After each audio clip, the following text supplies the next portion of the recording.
আমাদের শস্যদী মাদ্রাসা থেকে অসংখ্য ছাত্র ভাইয়েরা এসেছেন হুজুরকে এক নজর দেখার জন্য। পেছন থেকে আসতে পারতেছেন না, যদি একটু জায়গা করে দেন তাহলে ছাত্র ভাইয়েরা দক্ষিণ দিক থেকে আসেন। ছাত্র ভাইয়েরা দক্ষিণ দিক থেকে এসে দেখে উত্তর দিকে চলে যাবেন। এ পর্যায়ে আমরা সময়ের ব্যাপারে একটু দৃষ্টি রাখবো। সময় মাত্র 15 থেকে 16-17 মিনিট আছে, আর এর মধ্যে আমাদের আলোচনা শেষ করতে হবে। এ পর্যায়ে অত্যন্ত সংক্ষিপ্ত আলোচনা করবেন ওনার ভাগিনা, আমাদের ওস্তাদ মুহতারাম রহমতুল্লাহ আলাইহির ভাগিনা, নোয়াখালী ইসলামিয়া কামিল মাদ্রাসার সুনামধন্য ভাইস প্রিন্সিপাল হযরত মাওলানা আব্দুর রহিম সাহেব দামাত বারাকাতুহুম। নাহমাদুহু ওয়া নুসাল্লি আলা রাসূলিল কারীম, আম্মা বা'দু, ফাআউযু বিল্লাহি মিনাশ শাইতানির রাজীম। বিসমিল্লাহির রহমানির রহিম। ইন্না লিল্লাহি ওয়া ইন্না ইলাইহি রাজিউন।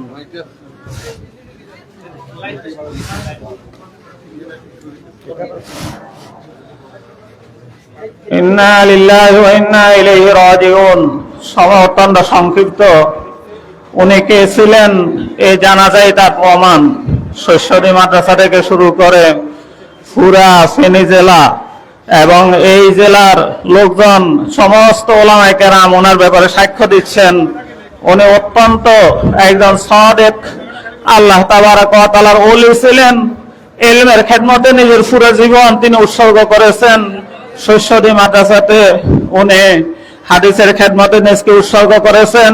সেখানে মোহাম্মদ আলী বাজারের পাশে জামিয়া ওসমানিয়া একটা মাদ্রাসা তিনি প্রতিষ্ঠা করেছেন। এখানে ওনার বাড়ির দরজাতে মাদ্রাসাও তিনি প্রতিষ্ঠা করেছেন। যে ইলম নাফি', যে ইলমের ধারাবাহিকতা কিয়ামত পর্যন্ত থাকবে, সেই ইলমের ধারা তিনি রেখে গেছেন। অত্যন্ত অত্যন্ত হাস্য রসিক এবং অত্যন্ত উজ্জ্বল মনা একজন মানুষ তিনি ছিলেন। আমরা আল্লাহ তাআলার কাছে দোয়া করি, আল্লাহ তাবারক ওয়া তাআলা ওনাকে এই পৃথিবীতে যেমন তিনি আল্লাহর দ্বীনের খেদমত করেছেন, আখিরাতে যেন তাকে আল্লাহ তাআলা জান্নাতুল ফেরদাউস নসিব করেন। আল্লাহ তাবারক ওয়া তাআলা আমার মামা ওনাকে যাচাই খায়ের যেন দান করেন, আর জীবনের সমস্ত গুনাহ যেন আল্লাহ তাআলা মাফ করেন। ওয়া আকিদান আলহামদুলিল্লাহি রাব্বিল আলামিন। এ পর্যায়ে সংক্ষিপ্ত আলোচনা নিয়ে আসছেন আমাদের ওস্তাদ মুহতারাম রহমতুল্লাহ আলাইহির শ্রদ্ধাভাজন মামা, ঐতিহ্যবাহী ঢাকা দারুন নাজাত সিদ্দিকিয়া কামিল মাদ্রাসার সুযোগ্য শিক্ষক হযরত মাওলানা নাজমুল হাসান সাহেব। আসসালামু আলাইকুম ওয়া রাহমাতুল্লাহি ওয়া বারাকাতুহু। সম্মানিত উপস্থিতি, জনসমুদ্রকে উদ্দেশ্য করে বলছি, আমার এই ভাগিনার আব্বা মাওলানা হাবিবুর রহমান, আমার ছোট দুলাভাই, তিনি রমজানের 25 তারিখে ইন্তেকাল করেছেন। এই জায়গায় দাঁড়িয়ে আমি বলেছিলাম যে আমার ভাগিনার অবস্থা বেশি ভালো না। আমি বলছিলাম আমার দুলাভাইকে তো আল্লাহ পাক নিয়ে গেলেন, আমার দুলাভাইয়ের শূন্য স্থানটি আমার ভাগিনা পূর্ণ করতে পারে, আপনারা দোয়া করবেন। কিন্তু আমাদের তকদির খারাপ, আল্লাহ পাকের ফয়সালার উপরে কারো হাত নেই। এখানে শস্যদী দারুল মাদ্রাসার ওলামায়ে কেরাম আছেন, ভাগিনা যেখানে ইমামতি করতেন মোহাম্মদের বাজার মধ্য কাছার জামে মসজিদে মুসল্লিগণ আছেন। এলাকাবাসী, আপনাদের সকলের কাছে করজোর আবেদন, সমাজের কাজ করতে গেলে ত্রুটি হবেই। আমার ভাগিনা মানুষ ছিলেন, ফেরেশতা না।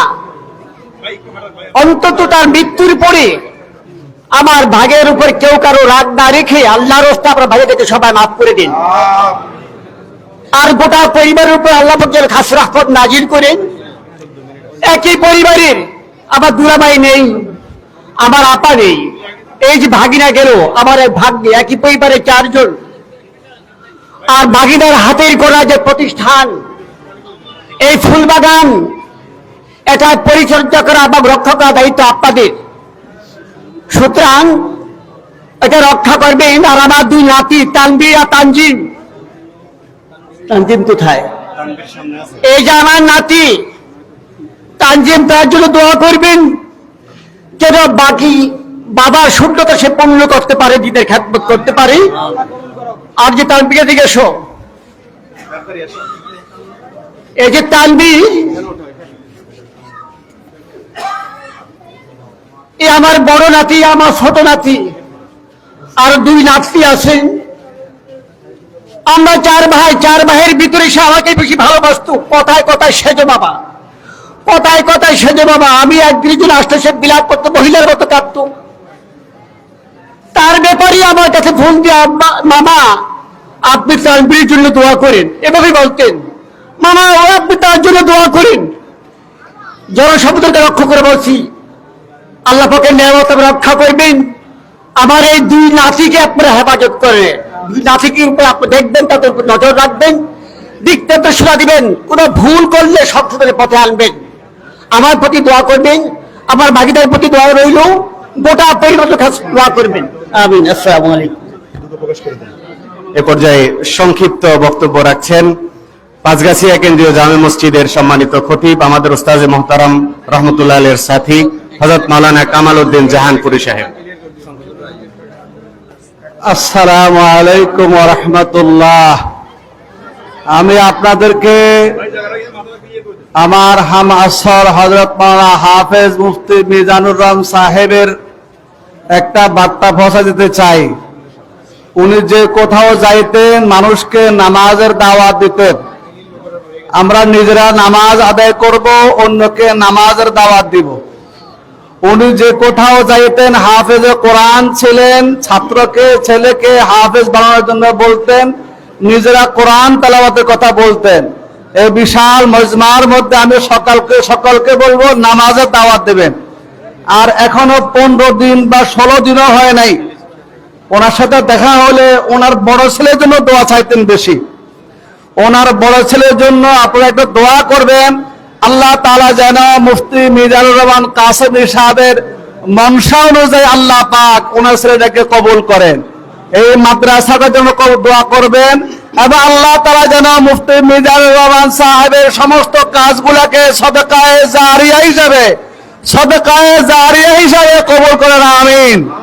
আসসালামু আলাইকুম ওয়া রাহমাতুল্লাহ। এ পর্যায়ে সংক্ষিপ্ত আলোচনা করবেন সরস্বতী দারুল মাদ্রাসার প্রধান মুফতি, হুজুরের সাথী, আমাদের উস্তাজে মোহতারাম হযরত মাওলানা মুফতি ইউসুফ সাহেব দামাত বরকাতুহু। আসসালামু আলাইকুম ওয়া রাহমাতুল্লাহি ওয়া বারাকাতুহু। নাহমাদুহু ওয়া নুসাল্লি আলা রাসূলিহিল কারীম, আম্মা বা'দ। ফাকাদ ক্বালা আল্লাহু তাআলা আল্লাযীনা ইযা আসাবাতহুম মুসিবাহ ক্বালু ইন্না লিল্লাহি ওয়া ইন্না ইলাইহি রাজিউন। মরহুম হাফেজ মিজানুর রহমান সাহেব রহমতুল্লাহ আলাইহির সালাতুল জানাজা আগত সম্মানিত মুসল্লিয়ানে কেরাম ও মুরব্বিয়ানে আজম, হাফেজ মিজানুর রহমান সাহেব, আমার ছোটবেলা থেকে আমরা সরস্বতী দারুল মাদ্রাসায় লেখাপড়া করেছি। ফারেক হওয়ার পরে উনি এবং আমি একসাথে সরস্বতী দারুল মাদ্রাসার খেদমতে করতেছিলাম। উনি কেমন ছিলেন এটা এলাকাবাসী আমরা সবাই জানি। উনি আসলে কওমি অঙ্গনের একজন নক্ষত্র ছিলেন, কি বলেন ঠিক কিনা? তিনি দাওয়াত ও তাবলীগের লাইনে একজন মুবাল্লিগ ছিলেন, তিনি খানকার লাইনে একজন পীর ছিলেন। আল্লামা নুরুল ইসলাম এনায়েতপুরী রহমতুল্লাহ আলাইহি তিনি খলিফা ছিলেন। তিনি ওয়াজের জগতে একজন দায়ী ছিলেন। আল্লাহ পাক ওনার জীবনের এই খেদমতগুলোকে কবুল করেন, সবাই আমিন। মুহতারাম হাজরিন, উনি দুনিয়াতে মানুষ মরে গেলে, আমল বন্ধ হয়ে গেলে যে কাজগুলা চলে ওই কাজগুলা উনি করে গেছেন। হাদিসের মধ্যে আল্লাহ রাসূল বলেন, মানুষ যখন মারা যায় তখন আমল বন্ধ হয়ে যায়। 3 ব্যক্তির আমল বন্ধ হয় না। 1 নম্বর, দুনিয়াতে যে সদকায়ে জারিয়া করে যায়, কল্যাণমূলক কাজ করে যায় এবং ইলমের খেদমত করে যায়। উনি যে ইলমের খেদমত করে গেছেন, আলহামদুলিল্লাহ, ইলমিন ইউনতাফাউ বি, দারুল উলুম সরস্বতীতে আজকে 30 বছর উনি আলহামদুলিল্লাহ খেদমত করতেছেন, হাদিসের দরজ দিতেছেন এবং এলাকাতে প্রতিষ্ঠান করেছেন। এই প্রতিষ্ঠানের বর্তমান পরিচালক ছিলেন এবং মোহাম্মদ আলী বাজার পূর্ব পাশে যে মধ্যম কাছা, ওই মাদ্রাসার প্রতিষ্ঠাতা এবং পরিচালক ছিলেন। এই ইলমি খেদমতকে আল্লাহ পাক কবুল করেন, সবাই আমিন। এবং ওনার ওয়ালাদে সালেহ নেককার সন্তানগুলো রেখে গেছেন, আল্লাহ পাক এই নেককার সন্তানগুলোকে আল্লাহ পাক কবুল করেন, সবাই আমিন। কাতার রাস্তার মধ্যেও হবে, মাঠে জায়গা না হলে রাস্তায় কাতার হবে ইনশাআল্লাহ। আপনারা রাস্তায় কাতারবদ্ধ হয়ে যান। এ পর্যায়ে অত্যন্ত সংক্ষেপে আলোচনা করবেন ঐতিহ্যবাহী দারুল উলুম সরস্বতীর সম্মানিত মুহতামিম হযরত মাওলানা ইসমাইল হায়দার দামাত বরকাতুহুম। আসসালামু আলাইকুম ওয়া রাহমাতুল্লাহি ওয়া বারাকাতুহু। আলহামদুলিল্লাহি রাব্বিল আলামিন ওয়াস সালাতু ওয়াস সালামু আলা আশরাফিল আমবিয়াই ওয়াল মুরসালিন ওয়া আলা আলিহি ওয়া আসহাবিহি আজমাইন। আম্মা বাদ। আউযু বিল্লাহি মিনাশ শাইতানির রাজীম। বিসমিল্লাহির রহমানির রহিম। কুল্লু নাফসিন যায়িকাতুল মাউত। আজকে আমরা যাকে বিদায় দিতে এসেছি তিনি একজন শরীফ, নজিব এবং শফিক ব্যক্তিত্ব ছিলেন। আমার দেখা কয়েকজন ওলামায়ে কেরামের ভিতরে উনি একজন। আমার আজকে স্মরণ করতেছি আমার ওস্তাদ হাটহাজারীর হযরত মাওলানা কাসেম ফতেপুরী রহমতুল্লাহ আলাইহিকে, যিনি হযরত আজকের এই আমাদের মুশফিক ওস্তাদ, তার ফটোকপি মনে হয়েছে আমার কাছে। ওনার লেনদেন, কাজ কারবার, কথাবার্তা এত বেশি পরিচ্ছন্ন ছিলেন, আপনার শুনলে খুশি হবেন। তিনি যখন হজে গিয়েছিলেন তখন বাইতুল্লাহকে ধরে তিনি আল্লাহর কাছে ফরিয়াদ করেছেন যে হে আল্লাহ, আমার কিছু ঋণ আছে, আমার এই ঋণ মুক্ত হওয়ার আগে তুমি আমাকে এই পৃথিবী থেকে নিও না। রব্বুল আমিন তার দোয়া কবুল করেছেন এবং উনি গত সপ্তাহে সেই ঋণ শোধ করেছেন। এই মুহূর্তে আমাদের রব্বুল আলমীর কাছে ফরিয়াদ যে হযরতের জীবনের জানা অজানা সমস্ত গুনাহ খাতা যেন তিনি ক্ষমা করে দেন। সবাই বলল আমিন। তার শোক সন্তপ্ত পরিবারের প্রতি সমবেদনা জানাচ্ছি। তাদেরকে ধৈর্য ধরার তৌফিক দান করেন এবং তার পরিবারকে পরিপূর্ণ দিনদার হিসেবে যেন কবুল করেন। আর আমরা এখানে যারা একত্রিত হয়েছি রব্বুল আলমীর কাছে ফরিয়াদ করব, আমরা অনেকে অসুস্থ, রব্বুল আলমী যেন আমাদেরকে সুস্থতা দান করেন এবং অনেকে আমরা ঋণগ্রস্ত। আমরা আল্লাহর দরবারে আমরা অন্তঃস্থল থেকে ফরিয়াদ করবো যে হে আল্লাহ, আমাদেরকে ঋণ মুক্ত করার আগে তুমি ডাক দিও না। এবং রব্বুল আলামিন যখন আমাদেরকে ডাক দিবেন আমরা যেন আমরা ঈমানের সাথে সেই ডাকে সাড়া দিতে পারি। এই প্রত্যাশা রাখে আজকের মতো এখানে শেষ করছি। ওমা আলাইনা ইল্লাল বালাগ। আসসালামু আলাইকুম ওয়া রাহমাতুল্লাহি ওয়া বারাকাতুহু। অত্যন্ত সংক্ষেপে এবার আলোচনা করবেন ফেনী জামিয়া মাদানিয়া সিলোনিয়ার সম্মানিত নায়েবে মুহতামিম, ফেনীর শীর্ষ আলেমে দ্বীন হযরত মাওলানা মুফতি আহমদুল্লাহ সাহেব দামাত বরকাতুহুম। আমাদের সম্মানিত ওস্তাদ মুহতারামের ওস্তাদ উনি আলোচনা করছেন। হামিদাং মুসাল্লিয়াং ওয়া মুসাল্লিমা। আসলে কথা আর বলবো এখন, জানাজাতে কথা বলার সময় নয়। আপনার কাছে শুধু এই কথা বলবো, এই মুফতি মাওলানা মিজানের জীবনের আদর্শগুলি আমরা রাখবো। যদি এলাকার ওলামায়ে কেরাম যদি মিজানের আদর্শিত হইতে পারি তা আমাদের জীবন কামিয়াব সফল। অল্প বয়স আমার কাছে ছোটবেলা পড়ছে, আজকে হাজার হাজার ওলামারা আসছেন, তার আদর্শের কারণে আল্লাহর মহব্বত তার উপর আছে, এই জন্য দুনিয়াবাসী মহব্বত করছে। আমরাও কিভাবে আল্লাহর মহব্বত অর্জন করতে পারি, আল্লাহর সাথে তাল্লুক কিভাবে জড়াইতে পারি, এই সব কিছুর কারণে আমরা এটা করবো। সে জীবনে কি কাজ করছে, আল্লাহ একটা দিনের প্রতিষ্ঠান দুনিয়া রাখি গেছে, জান্নাতের বাগান রেখে গেছে। আমরাও চেষ্টা করবো এরকম জান্নাতের বাগান রেখে যাবার, আমরা সে আদর্শী হওয়ার। আল্লাহ আমাদের সবাইকে কবুল করে নেক।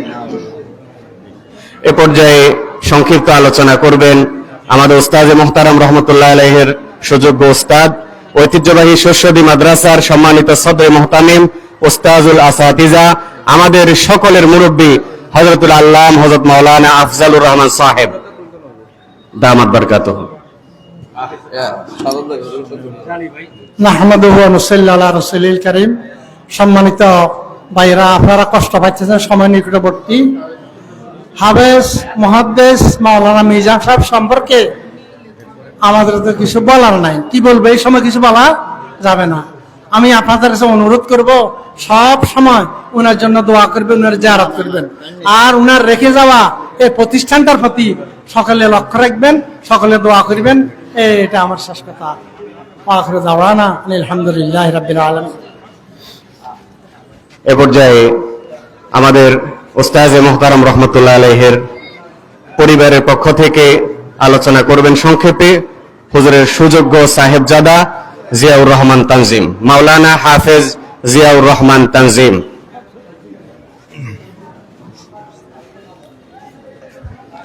السلام عليكم ورحمة الله وبركاته. نحمده ونصلي على رسوله الكريم. أما بعد، قال الله تعالى: لكل أمة أجل فإذا جاء أجلهم لا يستأخرون ساعة ولا يستقدمون صدق الله العظيم আমার আব্বু মরহুম আলহাজ হযরত মাওলানা হাফেজ মিজানুর রহমান কাসেমি রহমতুল্লাহি আলাইহির নামাজে জানাজায় উপস্থিত প্রিয় সুধীমণ্ডলী, এত তাড়াতাড়ি আব্বুর কফিন নিয়ে এখানে হাজির হতে হবে এটা কখনো কল্পনা করি নাই। গত 3 মাস আগে আমি আমার দাদাকে হারিয়েছি। 3 মাস আগে যিনি তার বাবার জানাজা পড়িয়েছেন, আজ তার সন্তান বাবার জানাজা পড়তে এসেছে। তো আপনারা সবাই আমার আব্বুর জন্য দোয়া করবেন এবং আব্বুর জন্য সবাই দোয়া করবেন এবং আব্বু সবসময় জীবনের হায়াতের শেষ সময়ে সবসময় একটা আক্ষেপ করে বলতেন যে আমাদের এই প্রতিষ্ঠান, আব্বু যেভাবে এই এলাকার মানুষকে এই প্রতিষ্ঠানের সাথে সম্পৃক্ত দেখতে চান সেভাবে দেখতে পাননি। খুব বেশি আক্ষেপ ছিল আব্বুর। আমি ছোট্ট একটা ঘটনা বলি। শেষ সময়ে এই যে কোরবানির ছুটিতে আমি বাড়িতে এসেছিলাম, একদিন আসরের নামাজ পড়ে আমরা বাড়ির দিকে যাচ্ছিলাম, আমি আর আব্বু। আব্বু হঠাৎ কি মনে করে একবারে কান্না মাখা কণ্ঠে হঠাৎ প্রতিষ্ঠানের দিকে তাকিয়ে বলছেন, আল্লাহু খায়রুন হাফিজান ওয়া হুয়া আরহামুর রাহিমিন, আল্লাহ এই প্রতিষ্ঠানের উত্তম রক্ষাকারী। তো এই কারণে আমি পরিবারের পক্ষ থেকে আপনাদের কাছ থেকে কোনো চাওয়া পাওয়া নেই। আমার আব্বু মানুষ ছিলেন, সেই হিসেবে ভুলভ্রান্তি হয়ে থাকতে পারে। আপনারা সবাই আব্বুকে ক্ষমা করে দিবেন এবং সারা জীবন আব্বু যেটা চাইতেন যে এই প্রতিষ্ঠান শুধুমাত্র কোনো ব্যক্তির না, একটা প্রতিষ্ঠান পুরো এলাকার মানুষকে নিয়ে পরিচালিত হয়। এই কারণে আপনাদের প্রতি আমার করজোড় আবেদন থাকবে যে এই প্রতিষ্ঠানের প্রতি আপনারা এই প্রতিষ্ঠানকে সবসময় নিজেদের প্রতিষ্ঠান মনে করবেন, এই প্রতিষ্ঠানকে সবসময় আপন মনে করবেন এবং প্রতিষ্ঠানকে আপনারা কিয়ামত পর্যন্ত এলাকাবাসী এই প্রতিষ্ঠানকে আগলে রাখবেন, সে আশাবাদ ব্যক্ত করে আমি আমার সংক্ষিপ্ত বক্তব্য শেষ করছি। ভাইয়া সংক্ষিপ্ত আলোচনা করবেন আমাদের উস্তাজ মুহতারাম রহমতুল্লাহ আলাইহির ছোট ভাই হাফেজ মাওলানা আব্দুল গফফার সাহেব। نحمده ونصلي على رسوله الكريم أما بعد فأعوذ بالله من الشيطان الرجيم بسم الله الرحمن الرحيم كل نفس ذائقة الموت। সম্মানিত উপস্থিতি, আমি মরহুম হাফেজ মাওলানা মিজানুর রহমান কাসেমি সাহেবের ছোট ভাই। আমরা আমাদের পিতামাতার 6 জন সন্তান ছিলাম। আমরা 2 ভাই 4 বোন ছিলাম। এর মধ্যে সর্বপ্রথম আমার ছোট বোন বিদায় নিয়েছে আমাদের পরিবার থেকে। দ্বিতীয়ত বিদায় নিয়েছে আমার আম্মা জান। তৃতীয়ত এই রমজানে 25শে রমজান আমার আব্বাজান বিদায় নিয়েছেন। আমাদের ছত্র ছায়া ছিলেন আমাদের বড় ভাই আজ আমাদের থেকে বিদায় নিয়েছেন। আমার ভাই, আমার আব্বা মুরব্বী ছিলেন, কিন্তু আমাদের ভাই বোনদের অভিভাবকত্বের যে পরিচয় উনি দিয়েছেন পৃথিবীর ইতিহাসে এটা বিরল। আমার ভাইয়ের যত স্নেহ মমতা ভাই বোনদের প্রতি এবং আত্মীয় স্বজনদের প্রতি ছিল এটা বলে শেষ করতে পারবো না। আমরা পরিবারের ভাবে আমরা সবাই জানি আমার ভাই একটু গরম। আমার ভাই যত গরম তত নরম ছিলেন। উনি গরম হলেও অনেক সময় আমরা ওনার কষ্ট নিতাম না যে উনি গরম মানুষ, কিন্তু বাইরের মানুষে হয়তো অনেকে এগুলো বুঝতো না। এই জন্য বাহিরে কারোর সাথে যদি চলাফেরা আচরণে যদি কারোর সাথে কোনো ভুল হয়ে থাকে আল্লাহ রাস্তায় সবার কাছে ক্ষমা প্রার্থী, আল্লাহ সবাই আমার ভাইকে মাফ করে দিবেন। আসসালামু আলাইকুম রহমতুল্লাহ। এ পর্যায়ে সংক্ষেপে কথা বলবেন হুজুরের বড় সাহেবজাদা আতাউর রহমান তানবীর। আসসালামু আলাইকুম ওয়া রাহমাতুল্লাহ। প্রিয় হাজিরিন, আজকে আপনারা সবাই যে জানাজায় আসছেন হযরত মাওলানা মুফতি মিজানুর রহমান কাসেমি সাহেবের অবুঝ এবং থেকে কলঙ্ক মাখা অধ্যয়নে আব্বু তারপরেও আমাকে এত ভালোবাসতেন। আম্মুর কাছে বলতো, জিয়াউর রহমান তানজিম তোমার ছেলে, তানভীর আমার ছেলে।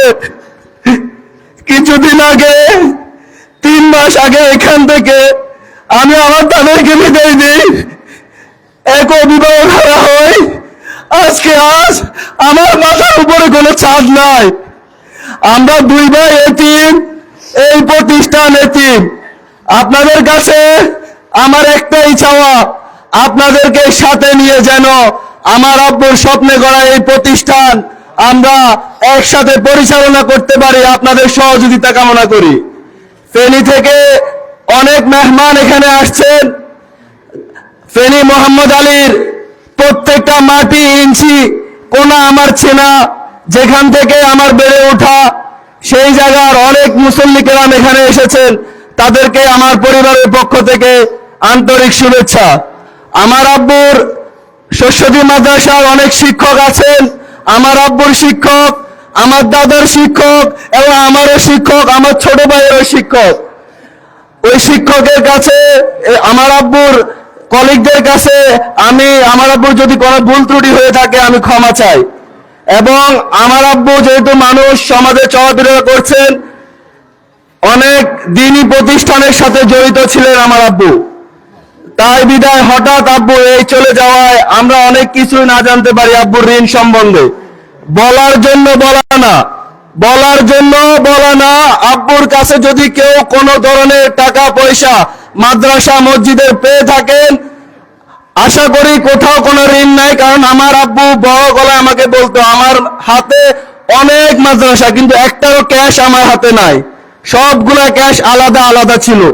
তারপরেও এলাকায় চলতে গিয়ে, প্রতিষ্ঠান চালাতে গিয়ে যদি কোনো ধরনের কোনো ঋণ থেকে থাকে আপনারা আমাদেরকে জানাবেন। ইনশাআল্লাহ আমরা আমাদের পরিবারের সময় মিলে অতি তাড়াতাড়ি সেই ঋণ আমরা শোধ করে দিব। এই বলে আমার এই সম্পৃক্ত বক্তব্য শেষ করলাম। আসসালামু আলাইকুম। আমার আব্বুর জন্য সবাই দোয়া করবেন। অনেক সম্মানিত ওলামায়ে কেরাম এসেছেন, মুরব্বী ওলামায়ে কেরাম এসেছেন। সময় সংক্ষিপ্ততার কারণে আমরা অনেককেই আলোচনায় দিতে পারি নাই, এজন্য আমরা দুঃখ প্রকাশ করছি। এ পর্যায়ে পরিবারের পক্ষ থেকে সমাপ্তিমূলক বক্তব্য পেশ করবেন আমাদের ওস্তাজে মুহতারাম রহমতুল্লাহ আলাইহির অত্যন্ত আস্থাভাজন জ্যাঠাতো ভাই, বিপদে আপদে সুখে দুঃখে যিনাকে তিনি সবসময় পাশে রাখতেন, পাশে পেতেন, জনাব আতিকুর রহমান সাহেব। জনাব আতিকুর রহমান সাহেব কথা বলবেন। আসসালামু আলাইকুম রহমতুল্লাহ বরকাত।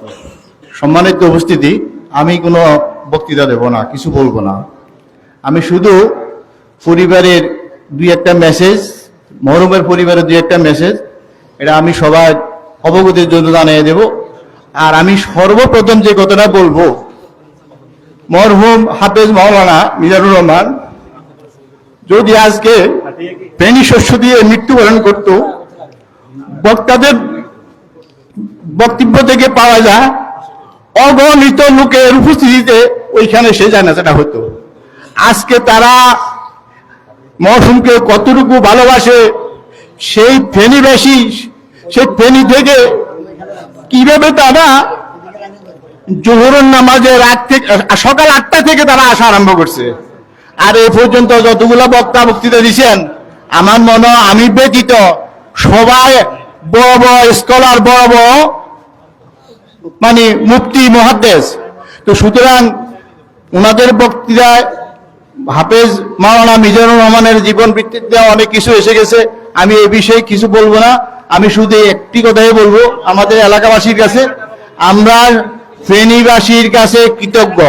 ফেনীবাসী আমাদের মরহুমকে এত ভালোবাসা, এত সুন্দরভাবে দেখতেন, তার বিনিময়ে আজকে ওনারা সশরীরে এসে আমাদের এলাকাকে দেখিয়ে গেছে। বিনিময়ে শুধু একটাই ওনাদের দাবি, মরহুম মিজানুর রহমান এবং আমার চাচা মরহুম হাবিবুর রহমানের দেওয়া প্রতিষ্ঠানের উপর কিয়ামত পর্যন্ত আমরা যদি নাকি ওনাদের এই দেওয়া প্রতিষ্ঠানের খেদমতে নিজেদেরকে নিয়োজিত রাখতে পারি, ওনারা আমাদেরকে শুধু সেই আশাটুকু করছেন, সেই দোয়াটুকু করবেন।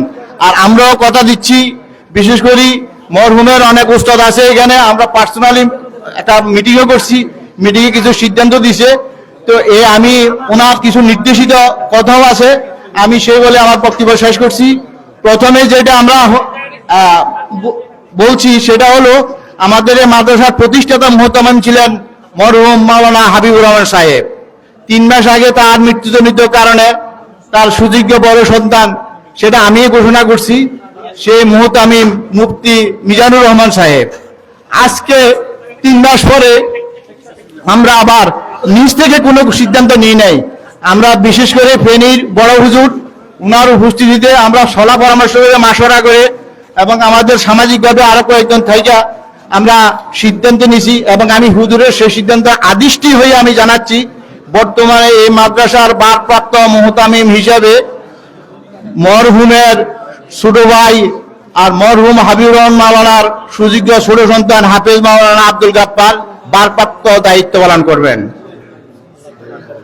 আর পরিবারের পক্ষ থেকে মরহুমের জানাজা নামাজ পড়াবেন, নিয়মিত করবেন মরহুমের সুযোগ্য ছোট ছেলে হাফেজ মাওলানা জিয়াউর রহমান তানজিম। আমি সবার কাছে মরহুমের জন্য আবারও দোয়া চেয়ে বিদায় নিচ্ছি। আসসালামু আলাইকুম।